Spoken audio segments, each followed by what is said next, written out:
Solve 2024 का set number 4 हम लोग स्टार्ट करने जा रहे हैं, जिसका कोड है HW। सबसे पहले हम लोग इसका सेक्शन ए करेंगे। ऑब्जेक्टिव क्वेश्चंस होते हैं इसमें। पहला क्वेश्चन हमारे सामने है, दो नंबर्स दिए हैं, एलसीएम 12 और 21 का दिया है 84 और 12 और 21 का HCF हमें फाइंड करना है। बहुत इंपॉर्टेंट क्वेश्चन है, इसमें कहा था ये। तो फार्मूला होता है इसका एलसीएम इंटू HCF बराबर पहली संख्या गुणे दूसरी संख्या। इसके लिए फॉर्मूला याद कर लीजिए, एलसीएम इंटू HCF लासा गुणे मासा बराबर पहली संख्या गुणे दूसरी संख्या। तो इन दोनों नंबर्स का जो एलसीएम है वो है 84 और इन दोनों का जो HCF है वो हमें फाइंड करना है। पहली संख्या 84 है, पहली संख्या 12 है और दूसरी संख्या 21 है। HCF is equal to 12 into 21 upon 84, यहाँ से बटे में जाएगा, 21 से काट देंगे, 21 चक्कू 84 और 4 दिया 12। Final answer is HCF is 3। HCF 3 आ गया। इसका मतलब पहले क्वेश्चन का ए ऑप्शन बिल्कुल सही है, पहले का ए सही होगा। तो फार्मूला इसमें क्या लगना है याद कर लीजिए, लासा गुणे मासा बराबर पहली संख्या गुणे दूसरी संख्या। फिर क्वेश्चन 2 क्या है, एक बक्से में 6 नीली 4 सफेद और 8 लाल कंचे हैं। 6 नीले हैं, 4 सफेद हैं, 8 लाल कंचे हैं। इस बक्से से एक कंचा अचानक निकाला जाता है, वो कंचा नीले रंग का होगा, इसकी क्या प्रायिकता है? तो कंचा नीले रंग का हो, इसकी प्रायिकता निकालने का फॉर्मूला होता है घटना के अनुकूल परिणाम बटे कुल परिणाम। तो सबसे पहले हम देखेंगे नीले कंचे कितने हैं। तो सबसे पहले जो देखना है वो देखना है नीले कंचे होने की प्रायिकता चाहिए। तो नीले कंचों की संख्या है 6। अच्छा, कुल कंचे कितने हैं देखना होगा। तो टोटल कंचे कितने हैं, 6 4 10 और 8 18। पूछा गया नीला कंचा चुने जाने की प्रायिकता। नीला कंचा चुने जाने की प्रायिकता निकालने का फॉर्मूला है घटना के अनुकूल परिणाम बटे कुल परिणाम। तो नीले कंचों की संख्या 6 है, टोटल कंचे 18 है, 6 कम 6 और 6 किया 18। Now final answer is 1/3। इसका मतलब क्वेश्चन 2 का सी ऑप्शन सही होगा। क्वेश्चन 2 का सी ऑप्शन करेक्ट होगा। Next question is question number 3। किसी बारंबारता बंटन के बहुलक और माध्य दिए गए हैं। बहुलक दिया गया है 42 और माध्यक दिया गया है 38.1। हमें माध्य चाहिए। ऐसा क्वेश्चन आपको पिछले सेट्स में भी मिल चुका है और ये भी बहुत इंपॉर्टेंट है। इसके लिए एक फार्मूला होता है, वो तुम्हें याद करना है। बहुलक माध्यक और माध्य में रिलेशन, बहुलक बराबर 3 माध्यक माइनस 2 माध्यक। 132 कोड है इसका, 1 3 2 क्रम याद रखना। बहुलक माध्यक माध्यक, बहुलक बराबर 3 माध्यक माइनस 2 माध्यक। तो बहुलक कितना है 42, माध्यक इज 38.1 माइनस 2 माध्य, और माध्य हमको चाहिए। माइनस का 2 माध्य इस तरफ लाएंगे तो ये हो जाएगा प्लस का 2 माध्य। इसकी मल्टीप्लाई 3 अंकम 3 अठे 24 के 4 हासिल लगे 2, 3 दिया 9 और 2 11। अच्छा, ये इधर ले आए, प्लस 42 उधर गया तो माइनस 42। अब इसे घटाएंगे, 114 में से 42 घटा दो, 0.3 तो ऐसे ही रहेंगे, क्योंकि 42.0 लिख लो, 3 तो ऐसे ही आ जाएगा। 4 में से 2 गया, 4 में से 2 गया 2 और 11 में से 4 गए 7। ये 2 माध्य चल रहा था। अब अगर यहां से ये 2 हटाएंगे तो 2 जाएगा बटे 2 से इसे काटेंगे, 2 दिया 6, 1 7, 1 बचा 12, 2 छंग 12, 2 1 कम 2, 1 3, 1 बचेगा, फिर 0 उतर जाएगा, 10 2 पंचे 10। Now final answer is 36.15। तो आप अगर ध्यान से देखो तो तीसरे में 36.15 ऑप्शन आ रहा है बी, यानी तीसरे क्वेश्चन का बी ऑप्शन करेक्ट होगा। चौथा क्वेश्चन बहुत आसान है। एक टेबल दिया गया है, इसका बहुलक वर्ग पता करना है। बहुलक वर्ग पता करने का क्या कॉन्सेप्ट है, जिस वर्ग की बारंबारता सबसे ज्यादा होगी वही बहुलक वर्ग होगा। तो इसमें अगर देखें सबसे ज्यादा बारंबारता कौन सी, 18, तो इसका बहुलक वर्ग हो जाएगा 15 से 20। बस सीधा सोचना और ऑप्शन आपको गोला काला करना है। तो ये अगर देखें चौथे का डी ऑप्शन करेक्ट है, चौथे क्वेश्चन का डी ऑप्शन करेक्ट है, 15 से 20। इसके बाद नेक्स्ट क्वेश्चन इज क्वेश्चन 5। 52 पत्तों की अच्छी तरह से फेंटी गई गड्डी में से एक पत्ता निकाला जाता है। ये बताओ तस्वीर वाले पत्ते होते कितने हैं? तो तस्वीर वाले पत्ते होते हैं, आपको बता दें, पहले क्लियर कर दें, 4 गुलाम, 4 बेगम और 4 बादशाह। ये सब लिखना नहीं है, समझा रहे हैं केवल। यानी ये टोटल 12 पत्ते ऐसे होते हैं जिन पर तस्वीर बनी होगी। एक बार गड्डी देख लेंगे तो समझ आएगा। 4 गुलाम, 4 बेगम, 4 बादशाह, यानी ये जो 12 पत्ते हैं इन पर बनी होती तस्वीर। तो पत्ता तस्वीर वाला होगा, इसकी प्रायिकता घटना के अनुकूल परिणाम 12, कुल परिणाम 52, तो 12/52। 4 से काट देंगे इसे तो 4 तिया 12, 4 एकम 4 1 5 1/12, 4 तिया 1 बचा 12, 4 तिया 12, 3/13। तो इसका आंसर आएगा 3, यानी पांचवें क्वेश्चन का सी पार्ट सही है, पांचवें का सी ऑप्शन सही है। अगला क्वेश्चन है क्वेश्चन नंबर 6। इसमें कह रहे हैं कि एक परिमेय संख्या और एक अपरिमेय संख्या का अंतर हमेशा क्या होता है? सदैव परिमेय होता है, सदैव अपरिमेय होता है, परिमेय अपरिमेय, कभी परिमेय कभी अपरिमेय, यानी दोनों हो सकता है, या शून्य होता है। 4 विकल्प हैं। तो इसको समझने के लिए आपको एक परिमेय संख्या यहाँ पर लिख लेनी चाहिए, एक अपरिमेय लिख लेनी चाहिए और इनका अंतर देख लेना चाहिए। परिमेय संख्या आप जानते हो जिसको P/Q के रूप में लिख सके। तो परिमेय संख्या को जैसे हमने मान लो 1/2 परिमेय संख्या है और अपरिमेय संख्या मान लो हमने √3 लिख ली। अब परिमेय में अपरिमेय घटा रहे हैं तो अभी ये टोटल नंबर क्या कहलाता है? अपरिमेय कहलाता है। क्या कहलाता है? अपरिमेय। तो ऑप्शन वो आएगा जिसमें लिखा हो कि परिमेय में अपरिमेय घटाने पर सदैव अपरिमेय संख्या आती है। तो छठे क्वेश्चन का ए ऑप्शन करेक्ट होगा, सदैव अपरिमेय संख्या। परिमेय में अपरिमेय घटाएंगे तो सदैव अपरिमेय संख्या मिलेगी। अगला क्वेश्चन है क्वेश्चन नंबर 7। निम्नलिखित संख्याओं में कौन सी संख्या एक परिमेय संख्या है? तो इसमें से परिमेय संख्या ढूंढनी है, ऑप्शन है, ऑब्जेक्टिव है।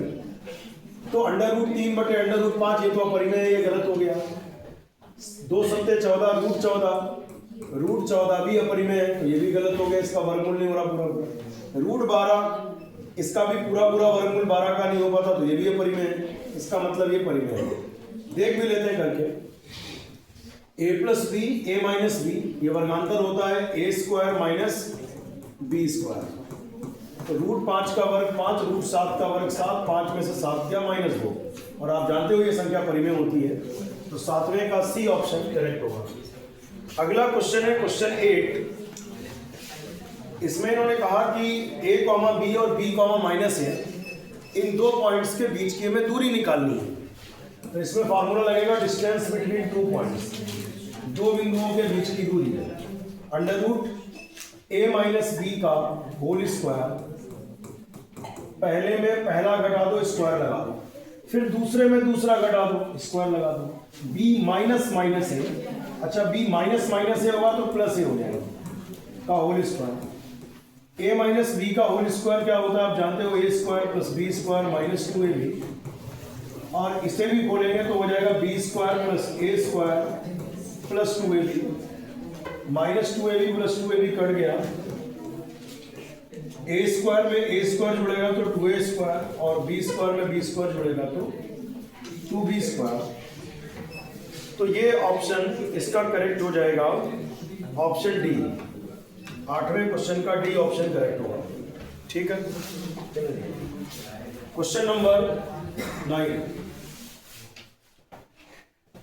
क्वेश्चन नंबर 9 देखिए, द्विघात बहुपद दिया गया है, इसके शून्यकों का योगफल निकालना है, यानी अल्फा प्लस बीटा निकालना है।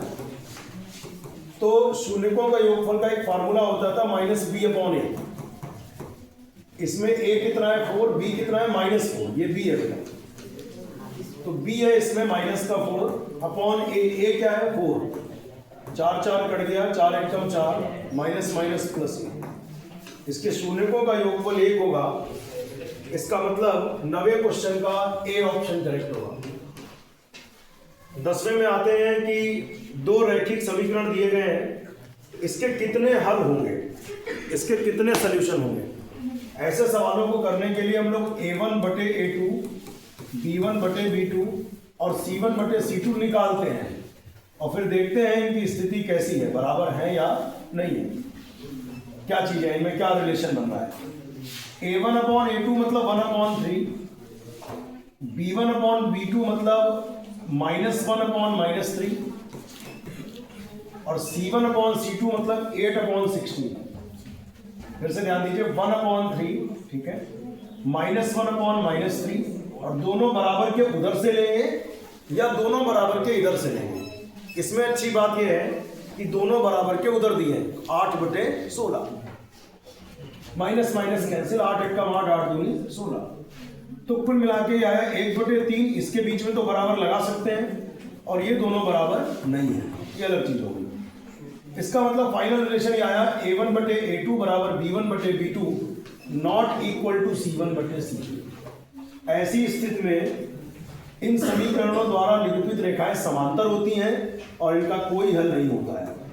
ये फार्मूला है कि अगर ये कंडीशन सेटिस्फाई होती है तो उन समीकरणों का कोई हल नहीं होता है। तो एक ऑप्शन इसमें जरूर ऐसा दिया होगा जिसमें लिखा होगा कि कोई हल नहीं है। तो ये 10वें का बी ऑप्शन करेक्ट है, यानी इसका कोई हल संभव नहीं है। अगला क्वेश्चन देखिए 11वां। इसमें कह रहे हैं कि इस समीकरण का एक मूल 2 है, इस समीकरण का एक मूल 2 है तो k का मान निकालना है। अगर 2 इसका मूल है तो 2 इसको क्या करेगा, संतुष्ट करेगा। x की जगह 2 रख दो, k × 2 - 8 is equal to 0। x की जगह पे 2 और 2 पुट कर दिया, 2 का वर्ग 4 -2k - 8 इज इक्वल टू 0। 4 में से 8 गया -4 बराबर 0, -4 उधर गया तो +4, k बराबर 4 बटे -2, 2 दूनी 4, k बराबर -2। तो इसमें ऑप्शन देखना होगा कौन सा सही है। ये 9वां क्वेश्चन है कि अच्छा 11वां है। 11वें क्वेश्चन में बी ऑप्शन सही है, k का मान आ रहा है -2। 11 का बी ऑप्शन करेक्ट होगा। इसमें कह रहे हैं इसका 20वां पद निकालो, इस सीरीज का 20वां पद निकालना है। तो पहले तो समझ लें कि समांतर श्रेणी है, 10 में 3 गए, 7 में 3 गए 4। फॉर्मूला ये होता है an बराबर a + n - 1 × b। पहला पद इसमें देख लीजिए तो 10 है, a मतलब होता है पहला पद 10। b कैसे निकलता है, दूसरे से पहला घटा के, यानी 7 में से 10 गया -3। कौन से नंबर का पद चाहिए, 20वें नंबर का, n का मान 20 है, n की वैल्यू 20 रखेंगे, a की वैल्यू 10, फिर n की वैल्यू 20 और डिफरेंस अगर देखें तो -3 है। यहाँ पे 10 लिखेंगे, 20 में से 1 गया 19 और 19 तियां प्लस माइनस -19 तियां 57 और 10 में से 57 जाएगा तो कितना बचेगा, माइनस का 47। तो इसमें ऑप्शन हो जाएगा 12वें क्वेश्चन का ए ऑप्शन, माइनस का 47। 12वें क्वेश्चन का ए ऑप्शन करेक्ट है, माइनस का 47। नेक्स्ट क्वेश्चन है क्वेश्चन नंबर 13। एक सर्कल खींचना है आपको, लिखा हुआ है इसमें 10 सेंटीमीटर त्रिज्या वाला। तो सबसे पहले हमने एक सर्कल बना लिया जिसकी त्रिज्या 10 सेंटीमीटर है, ठीक। फिर कह रहे हैं बिंदु P पर एक स्पर्श रेखा खींच ली, बिंदु P पर एक स्पर्श रेखा खींच ली और जैसे यहां पर स्पर्श रेखा खींची तो ये कंफर्म हो गया कि ये 90 अंश है, क्योंकि एक थ्योरम होता है, एक थ्योरम आपने पढ़ा है कि स्पर्श रेखा और त्रिज्या परस्पर, स्पर्श रेखा और त्रिज्या परस्पर लंबवत होते हैं, 90 अंश होते हैं। इसके बाद इन्होंने कहा है कि O से जाने वाली रेखा से, अच्छा ये स्पर्श रेखा O से जाने वाली रेखा से Q पर मिलती है, मतलब ओ से एक लाइन खींच दी जो स्पर्श रेखा को क्यू पर मिलती है, ये लिखा है, ओ से एक लाइन खींच दी जो स्पर्श रेखा को क्यू पर मिलती है, ओ क्यू दे रखा है 12। तो ये कह रहे हैं कि पी क्यू की लंबाई चाहिए, पी क्यू की लंबाई चाहिए। तो जैसे ये 90 आया तो समझ आ गया कि 90 के सामने कर्ण, कर्ण पता है, लंब इसे मान ले तो आधार ये हो जाएगा। तो सीधी सी बात है, इसमें कौन सी थ्योरम लगने वाली है, पाइथागोरस थ्योरम लगेगी। यहां लिखेंगे त्रिभुज OPQ में पाइथागोरस प्रमेय से 90 के सामने कर्ण होता है, यानी OQ स्क्वायर कर्ण का वर्ग बराबर लंब वर्ग प्लस आधार वर्ग, यानी OP square plus PQ square. OQ is 12 का स्क्वायर, OP इज 10 का स्क्वायर प्लस PQ स्क्वायर। 12 का वर्ग 144, 10 का वर्ग 100 plus PQ square. PQ square बराबर 144 प्लस के 100 इधर आए तो -100। PQ स्क्वायर 144 में 100 जाएगा तो 44 और PQ बराबर हो जाएगा √44। इसको हम 4 गुणे 11 लिख सकते हैं, 11 चौको 44 होता है, 4 का वर्गमूल हो जाएगा 2। तो ऑप्शन आ रहा होगा 2√11, 2√11, 2√11। क्वेश्चन नंबर 13 है, 2√11 सेंटीमीटर। ये ऑप्शन है इसका 13वें क्वेश्चन का सी ऑप्शन करेक्ट। इसके बाद क्वेश्चन नंबर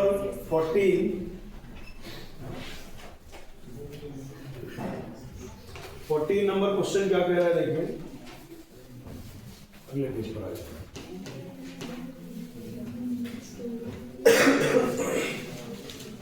इसमें कह रहे हैं कि दो घनों को, अच्छा क्वेश्चन है ये, दो घनों को जिसमें प्रत्येक का आयतन 8 घन सेंटीमीटर है। ध्यान से समझिएगा, दो घन है तो हम लोग सबसे पहले दो घन है जिनका आयतन दे रखा है, घन का आयतन दे रखा है 8 घन सेंटीमीटर। बेटा घन का आयतन होता है भुजा क्यूब, घन का आयतन होता है भुजा क्यूब, और 8 को लिख सकते हैं 2 का घन। 2 का घन करें तो 2 दूनी 4 दूनी 8। क्यूब क्यूब हटा दे, घन की भुजा कंफर्म हो गई, कितनी है 2। घन की भुजा 2 सेंटीमीटर हो गई। कह रहे हैं कि संलग्न फलकों के एक सिरे को से दूसरा सिरा मिलाकर जोड़ दिया जाता है तो इससे प्राप्त घनाभ का पृष्ठीय क्षेत्रफल क्या होगा। ऐसा है कि दो घन आपस में मिला दिए गए। घन क्या होता है, घन का मतलब इसकी लंबाई, चौड़ाई और ऊंचाई तीनों बराबर है। इसका एक फलक हमने लिया, दो घन लिए और इसका एक फलक, फलक माने पृष्ठ, दो पृष्ठ आपस में ऐसे मिला दिए। अब क्या बन जाएगा, अब घनाभ बन जाएगा। उस घनाभ का कुल पृष्ठीय क्षेत्रफल निकालना है। तो घनाभ का पृष्ठीय क्षेत्रफल का फार्मूला सभी को याद होगा कि 2 ब्रैकेट में LB + BH + HL। Main problem ये है कि जब दो घन हम मिलाएंगे, ऐसे चिपका देंगे दो घन, तो हमें उसकी लंबाई पता करनी है, उसकी चौड़ाई पर अंतर क्या आएगा, उसकी ऊंचाई पर अंतर क्या आएगा। अभी आएगा समझ में। जैसे दो घन जब हम चिपकाएंगे तो सीधी सी बात है उसकी लंबाई बढ़ जाएगी। ये जो घन था उसकी भुजा कितनी थी, 2। जो दो घन हम चिपका रहे हैं उसकी भुजा कितनी थी, 2। तो जब दो घन चिपका देंगे, इसकी भी भुजा 2, उसकी भी भुजा 2, तो लंबाई तो इंक्रीज कर जाएगी। दो घन चिपका दोगे, लंबाई 2 और 2 कितनी हो जाएगी, 4 हो जाएगी। तो लंबाई लिख लेते हैं 4 हो जाएगी। क्योंकि ऑब्जेक्टिव है तो बहुत ज्यादा लिखने की जरूरत नहीं है, अपने समझने भर का लिख लो। दो घन आप चिपकाएंगे ऐसे तो उसकी लंबाई बढ़ गई, लेकिन चौड़ाई पे कोई असर थोड़ी आएगा। चौड़ाई तो जितनी थी उतनी ही रहेगी, ऊंचाई जितनी थी उतनी रहेगी। आप दो बॉक्स ले लो सेम लंबाई चौड़ाई ऊंचाई के, जब दो बॉक्स आप चिपकाएंगे तो उनकी लंबाई बढ़ जाएगी। अगर दोनों की लंबाई 2-2 है तो लंबाई हो जाएगी 4, चौड़ाई उतनी ही रहेगी, ऊंचाई भी उतनी ही रहेगी। तो फाइनली हम ये कह सकते हैं लंबाई 4 रहेगी, चौड़ाई 2 ही रहेगी और ऊंचाई भी 2 ही रहेगी। अब ये इसमें वैल्यू पुट करेंगे, फार्मूला है, इसे याद करना पड़ेगा। लंबाई की वैल्यू 4, चौड़ाई 2, चौड़ाई 2, ऊंचाई 2, फिर ऊंचाई 2 और लंबाई 4। 4 दूनी 8, 2 दूनी 4, 4 दूनी 8, 8 4 12 और 8 20, 8 8 16 4 20, 20 दूना 40 सेंटीमीटर स्क्वायर, क्योंकि पृष्ठीय क्षेत्रफल है तो इसमें ऑप्शन देख लेते हैं हम लोग कौन सा करेक्ट हो रहा है। 40 सेंटीमीटर स्क्वायर 14th का सी ऑप्शन करेक्ट होगा। स्टॉप करिए। देखिए एक वृत्त है जिसकी वृत्तखंड है जिसकी त्रिज्या 14 सेंटीमीटर है और त्रिज्यखंड है, त्रिज्यखंड का क्षेत्रफल दे रखा है 154 सेंटीमीटर स्क्वायर, तो त्रिज्यखंड का कोण पता करना है। तो सीधी बात है, एक क्षेत्रफल उन्होंने दे रखा है, फार्मूला हम लोग भी जानते हैं। त्रिज्यखंड के क्षेत्रफल का फार्मूला होता है pi R square theta upon 360 is equal to 154। यहां से एक्चुअली त्रिज्यखंड का वो कोण पूछेंगे आपसे, थीटा पूछे तो थीटा निकाल लेते हैं। थीटा इज इक्वल टू हो जाएगा 154, ये 360 उधर जाएगा इंटू में 360 डिग्री, ये गुणे में गया बटे में आ गया पाई आर स्क्वायर। अब इसे केवल सॉल्व कर लेंगे। 154 गुणे 360 डिग्री, पाई का मान होता है 22/7, रेडियस दिया होगा, रेडियस 14 है तो 14 गुणे 14, तो 22 का पहाड़ा याद हो तो 22 सत्ते 154, 22 सत्ते 154, 7 ऊपर ले जाओगे तब भी 7 से 14 कट ही जाएगा, तो काट दो 7 दूनी 14। अब ये 7 से 14 कटेगा, 7 दूनी 14, 2 से काटोगे तो ये 180 हो जाएगा और 2 से काटोगे तो फिर ये 90 हो जाएगा। थीटा कोई 90 डिग्री ऑप्शन में है, एक बार देखना होगा हम लोग। थीटा की वैल्यू 90 डिग्री यानी 15वें का डी ऑप्शन करेक्ट है, बी 15वें का बी ऑप्शन करेक्ट है 90 डिग्री। क्वेश्चन नंबर 16 देखिए, 2 sin 30 degree into cos 30 degree. बात ना करें, 2 sin 30 इंटू कॉस 30 इसकी वैल्यू हमें चाहिए है, कैसे निकालेंगे। sin 30 का मान होता है 1/2 और cos 30 का मान होता है √3/2। इससे आसान प्रश्न क्या ही मिलेगा, केवल तुम्हें ट्रिग्नोमेट्रिक वैल्यूज पता हो। sin 30 1/2, cos 30 √3/2, 2 कट गया √3/2। ऑप्शन देखते हैं,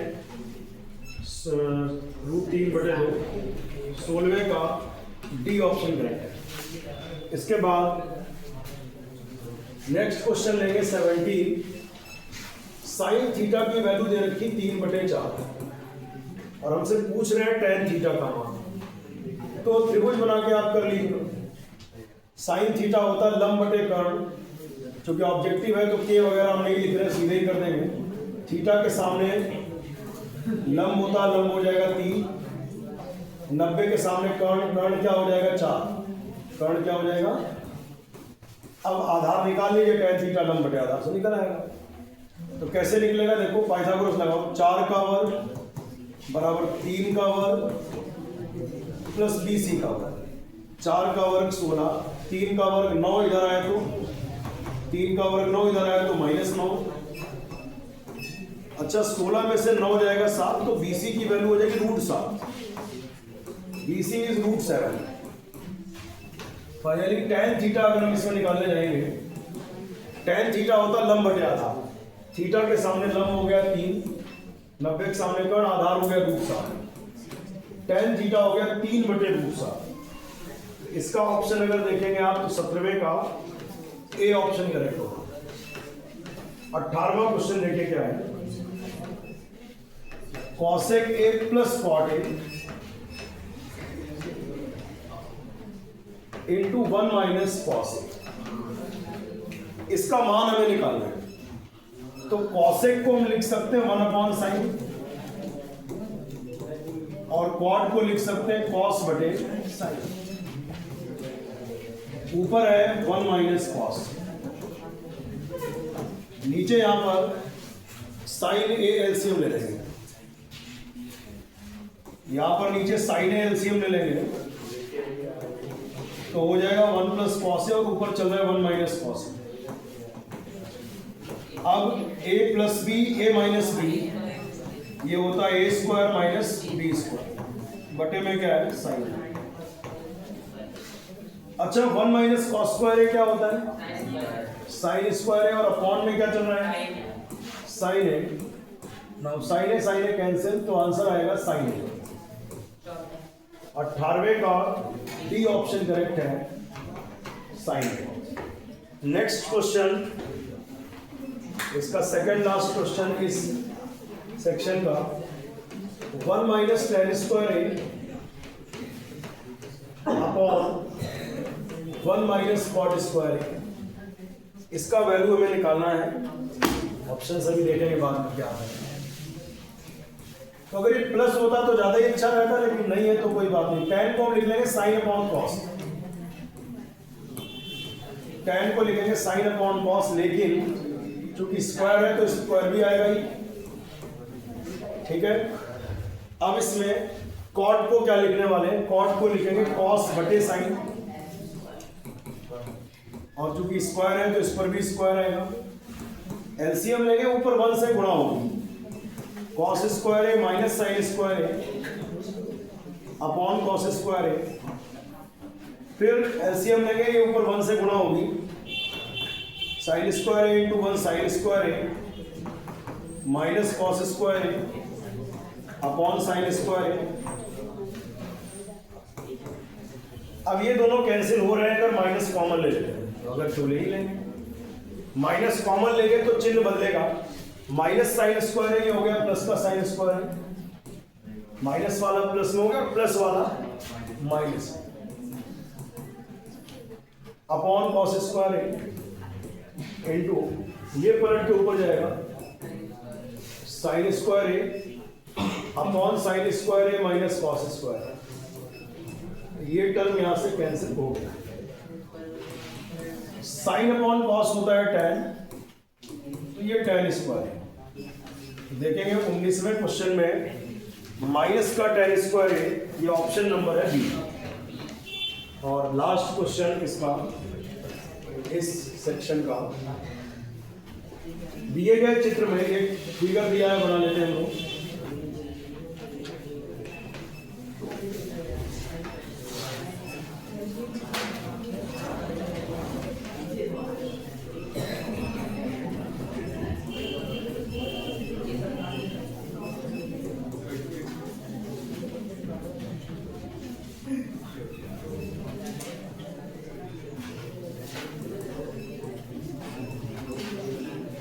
और हमसे टीआर की वैल्यू पूछी जा रही है, सभी ध्यान दें। और ये लिखा हुआ है कि S T is parallel to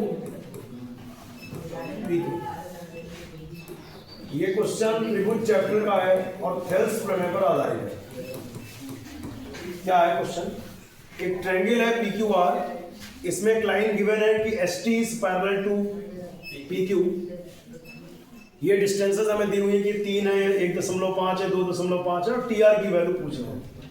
Thales प्रमेय ये कहती है किसी त्रिभुज में एक भुजा के समांतर खींची गई रेखा बाकी दोनों भुजाओं को सेम रेशियो में डिवाइड करती है।